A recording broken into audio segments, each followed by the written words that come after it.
Bismillahirrahmanirrahim. Assalamualaikum warahmatullahi wabarakatuh. Saudara-saudara sekalian, sebentar lagi kita akan memasuki Idul Adha atau Hari Raya Kurban, yang pada saat hari raya itu dan 3 hari setelahnya, atau yang dikenal dengan Ayyamut Tasyrik, hari tasyrik, kita disunahkan melaksanakan ibadah kurban, atau yang dalam bahasa Arab disebut udhiyah. Dalam kitab-kitab fikih ada ada bab yang namanya babul udhiyah, bab yang membicarakan tentang kurban. Di dalam kitab Majmu' Syarah Muhadzab, babul udhiyah ini ada pada halaman 29 sampai dengan kurang lebih halaman 60. Halaman 60. Juz ke-7 cetakan Darul Alamiyah.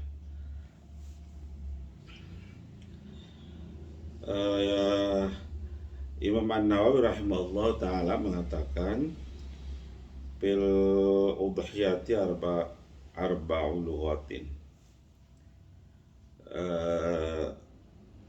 Kurban ini dalam bahasa Arab itu ada 4 sebutan. Yang pertama udhiyah. Udhiyah atau udhiyah dengan didomakan hamzahnya udhiyah, pakai tasdid bitasdilya wa takhfifiha, dengan ditasdidkan udhiyah atau udhiyah. Ada juga ya korban ini yang menyebut dengan idhiyah atau idhiyah dengan kasroh hamzahnya, dengan kasroh hamzah idhiyah atau idhiyah dengan tasdid ya. Kemudian ada juga yang menyebutnya dohiyah, yang zamannya dohaya. Kemudian ada yang keempat adhatun, zamannya adha. Dengan demikian wabiha sumia yaumul adha. Dengan demikian hari raya itu disebut dengan Yaumul Adha, hari raya yang disunahkan di dalamnya menyembelih hewan kurban. Udhiyah itu sendiri artinya hewan kurban. Perbuatannya adalah tadhiyah. Orangnya disebut mudahhin atau mudahhun. Dalam bahasa Arab, kurban itu dikenal dengan nama al-udhiyah tadi ya. Maknanya menurut bahasa adalah hewan yang dikurbankan atau hewan yang disembelih pada hari raya Idul Adha dan 3 hari setelahnya. Sedangkan menurut ilmu fikih, menurut ahli fikih, al-udhiyah itu adalah ma yudbahu minan na'ami taqarruban ilallahi ta'ala min yaumil idi ila akhiri ayyamit tasyrik. Udhiyah itu adalah hewan yang disembelih untuk mendekatkan taqarrub, untuk mendekatkan diri kepada Allah. Min yaumil id, sejak hari raya sejak hari Idul Adha, sejak hari raya Adha ya, sampai hingga hari tasyrik, hari-hari tasyrik, yaitu tanggal 11, 12 dan 13 Zulhijjah. Itulah Adha ini udhiyah ini, ibadah kurban ini disyariatkan pada tahun kedua Hijriah, 2 tahun setelah hijrahnya Nabi kita Nabi Muhammad SAW. Hukum disyariatkannya kurban itu ijma ulama. Jadi ijma sepakat para ulama bahwa udhiyah atau kurban itu disyariatkan dalam ajaran Islam berdasarkan salah satunya adalah sebagiannya adalah firman Allah dalam surat Al-Kautsar ayat 2 ya. Fasholli li rabbika wanhar. Maka salatlah kamu, maksudnya salat Idul Adha lah kamu, wanhar dan sembelihlah atau dan kurban dan berkorbanlah. Atau di surat Al-Hajj ayat 36. Wal budna ja'alnaha lakum min sya'airillah. Dan telah kami jadikan untuk kamu unta-unta itu sebagian dari syiar Allah. Itu Al-Hajj ayat 36. Kemudian ada hadis Rasul ya. Udah hadis Rasul, hadis riwayat Imam Al-Hakim, Ibnu Majah dan At-Tirmidzi yang berbunyi ma'amila adamiyun min amalin yauman nahri ahabba ilallah min iraqatid dam innaha latati yaumal qiyamati bikuruniha wa syariha wa adlabiha wa inna dama la yaqau minallahi bimakanin qabla ayaqa minal ardi fatibu biha nafsan. Tidaklah seorang manusia melakukan suatu amal pada hari Yauman Nahri, pada hari Nahar. Hari Nahar itu sebutan untuk tanggal 10 Zulhijjah atau lebaran Adha itu, yang lebih dicintai oleh Allah Subhanahu wa taala daripada menumpahkan darah. Iraqatidam itu maksudnya menyembelih kurban. Ya tidaklah seorang manusia melakukan suatu amal pada tanggal 10 Dzulhijjah pada Yaumil Adha, Yaumi Idil Adha, yang lebih dicintai Allah daripada menyembelih kurban. Sungguhnya hewan kurban itu akan datang pada hari kiamat dengan tanduk, bulu dan kukunya. Sesungguhnya Allah Subhanahu wa taala telah menerima niat berkurban itu sebelum darahnya jatuh ke tanah. Qabla ayaqamil ardi, sebelum darahnya jatuh ke tanah. Fatibu biha nafsan, maka jadikanlah diri kamu menyukai ibadah kurban itu. Kemudian Sayyidina Anas bin Malik radhiyallahu anhu menceritakan bahwa doha Rasulullah SAW, Rasul Shallallahu Alaihi Wasallam berkurban bikabsyaini amlahaini, dengan domba ya, dengan domba dengan bikabsyaini amlahaini, dengan dua ekor domba, amlahaini berwarna putih bersih dan akornaini bertanduk bagus. Paro'aitu wadi'an qadamahu ala sipahiha yusami wa yukabiru padabahuma biadihi. Rasulullah menyembelih kedua hewan kurban itu dengan tangannya sendiri. Rasulullah berkurban 2 ekor domba berwarna putih bersih dan bertanduk bagus. Kata Anas, aku melihat Rasul SAW meletakkan kakinya ke atas sisi tanduk kanan,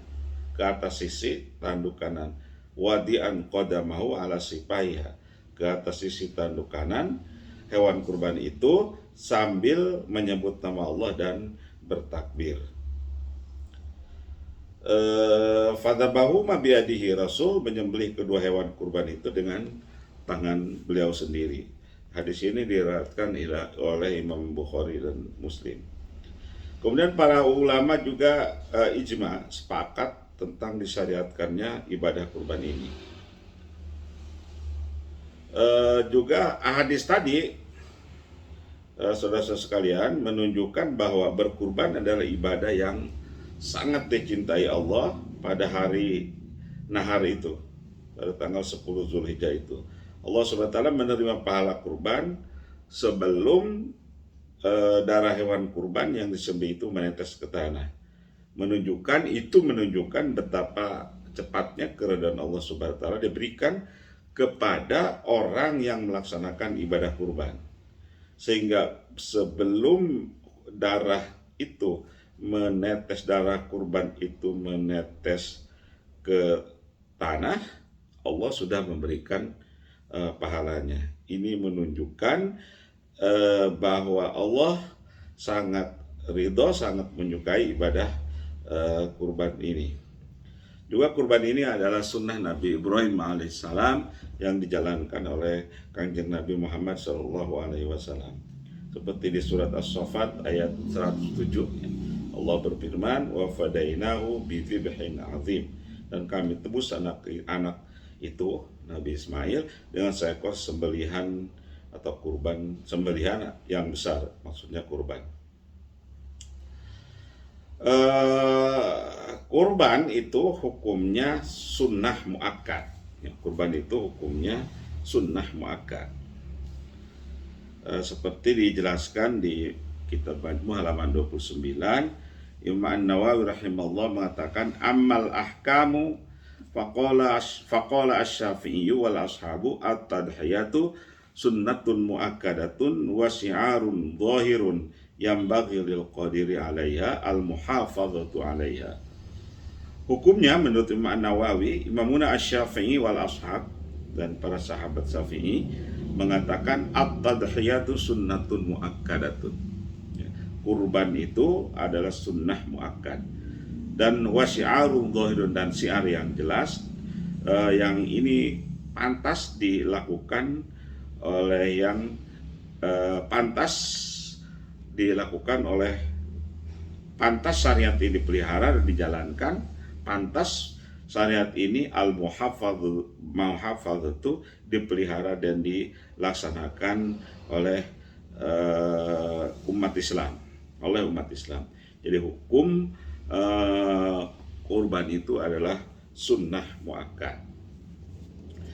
Ada hadis riwayat Ahmad, Hakim dan Ad-Daruqutni yang menjelaskan salasun hunna alayya faraidu, kata Nabi. Salasun hunna alayya faraidu wa hunna lakum tatawwu'un al-witru wan nahru wa salatud duha. Ada 3 perkara, kata Nabi, yang bagiku itu adalah wajib, tetapi bagi umatku wa hunna lakum tatawwu'un, tetapi sunat bagi umatku, al-witru yaitu witir, wan nahru dan menyembelih kurban, wa sholatu duha dan sholat duha. Hadis riwayat Ahmad dan Ad-Daruqutni. Kemudian ada hadis riwayat At-Tirmidzi yang menyatakan umirtu bin nahri wa laisa biwajibin. Aku diperintahkan untuk berkurban, tetapi hal itu tidak wajib bagi kamu. Hadis riwayat Tirmidzi.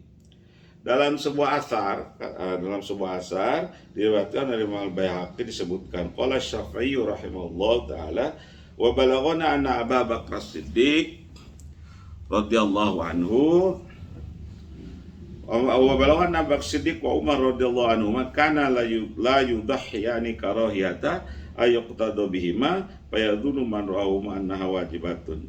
Imam Syafi'i rahimahullah ta'ala berkata, telah sampai suatu riwayat kepada kami bahwa aku, Abu Bakar As-Siddiq dan Umar radhiyallahu anhu pernah pada suatu saat, pada suatu tahun tidak melaksanakan kurban, tidak berkurban. Mengapa? Yang biasanya dia melaksanakan kurban, tapi pada tahun itu dia tidak melaksanakan kurban. Itu dilakukan karena tidak ingin diikuti sehingga orang melihatnya menyangka bahwa berkurban itu kewajiban. Syarat bagi orang yang berkurban, yang pertama dia beragama Islam, kemudian orang merdeka, bukan hamba sahaya, setelah balik, kemudian berakal, maksudnya bukan orang gila, orang pingsan, orang gila, orang mabuk, orang pingsan dan semacamnya, kemudian mampu untuk berkurban. Nah, siapakah yang dianggap mampu untuk berkurban? Yang dikategorikan orang yang berkurban itu siapa? Adalah orang yang mampu memenuhi kebutuhan pokoknya untuk dirinya sendiri dan orang-orang yang wajib dinafkahi. Jadi orang yang mampu berkurban itu adalah orang yang mampu memenuhi kebutuhan pokok untuk dirinya sendiri dan orang yang wajib ia nafkahi atau keluarganya pada hari Idul Adha dan hari-hari tasyrik. Kemudian ia memiliki dana, ada dana dari sisa kebutuhan pokok tersebut, yang dana itu cukup untuk menyembelih hewan kurban. Nah, itulah yang disebut dengan orang yang mampu. Jadi kurban itu adalah sunnah muakkad bagi orang yang mampu, hewan kurban itu boleh dilaksanakan ya, sesaat setelah terbitnya matahari pada hari Idul Adha. Waktu berapa saat tersebut diukur ya, dengan waktu kira-kira selama 2 rakaat sholat sunnah Idul Adha dan 2 khutbah singkat ya, Jadi dilaksanakan setelah terbitnya matahari pada hari Idul Adha. Dan itu bisa diukur dengan beberapa saat setelah melaksanakan salat Id 2 rakaat dan 2 khutbah khafifaini ya, yang singkat. Seperti Imam An-Nawawi menjelaskan di dalam kitab Majmu ya, dalam kitab Majmu Syarah Muhadzab halaman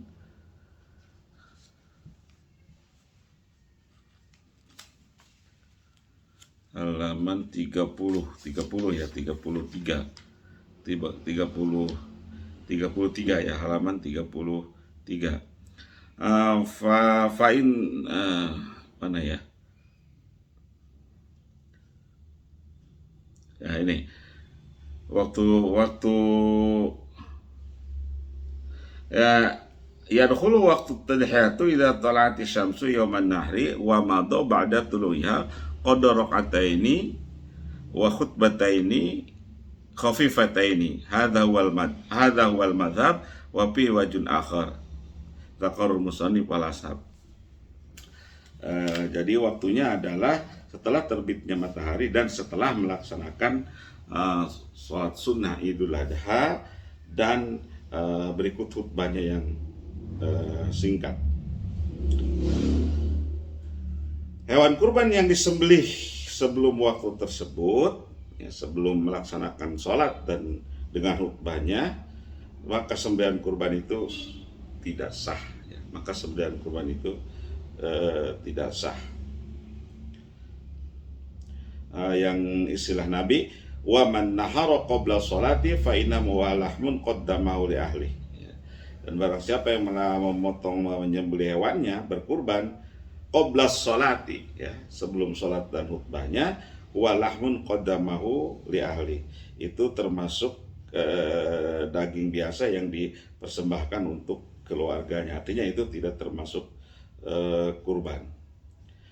Kemudian waktu penyembelihan kurban tersebut berlanjut ya hingga hari-hari tasyrik, yaitu hari tanggal 11, 12 dan 13 Dzulhijjah ya, berdasarkan sabda Rasul, kullu ayyamit tasyrik dzabhun. Seluruh hari-hari tasyrik itu adalah hari penyembelihan kurban. Ini hadis riwayat Ahmad dan Ad-Daruqutni. Wallahu a'lam bishawab. Kita lanjutkan nanti.